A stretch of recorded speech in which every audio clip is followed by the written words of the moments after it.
এইটার পর থেকেই আমি অপমানিত হওয়া শুরু করলাম আমার এই মুখের জন্য। সবাই আমাকে দেখে বলতো যে আমি ক্লাস 5-এ উঠে মানে ক্লাস 5-এর বাচ্চাদের সঙ্গেও আমি মিশে যেতে পারবো। মানে ওদের হিসাব থেকে যে ক্লাসে 5-এর বাচ্চারাও আমার সঙ্গে মানে আমাকে দেখে বুঝতে পারবে না যে আমি ক্লাস 8-এ পড়ি। যদিও ঘটনা সত্যি, কারণ ক্লাস 5-এর বাচ্চারাও আমাকে কেউ দিদি দিদি বলতে চেত না একবারে। আমি ওদের বলতাম এই আমি তোর থেকে বড়, আমি ক্লাস 8-এ পড়ি। মানে এইভাবে আমি দিদির সম্মান নিতাম।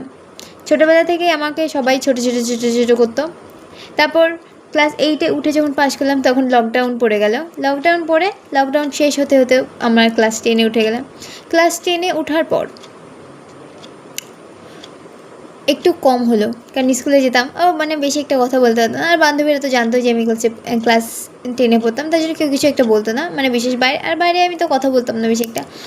কিন্তু যখন আমি ক্লাস 10 থেকে 11-এ উঠলাম, নতুন স্কুলে গেলাম,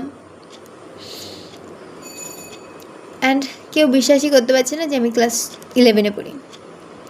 আর এর আগে যখন ক্লাস 11-এ ওঠার পর যখন আমি আমার আগের স্কুলে গেলাম, তখন আমার টিচার বলছে কি, তুই মনে হয় ক্লাস 10-এ তোকে মনে হয় একটু বেশি বড় দেখাতো।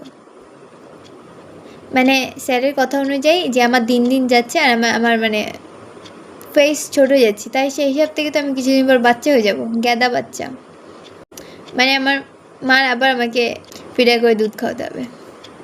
ফেসবুক অ্যাকাউন্টের নাম শ্রাবণ মেঘনা, আর ইনস্টাগ্রাম অ্যাকাউন্ট হচ্ছে PHD88, এবং হচ্ছে ইউটিউবে হচ্ছে PHD8, আর স্ন্যাপচ্যাটেও PHD8।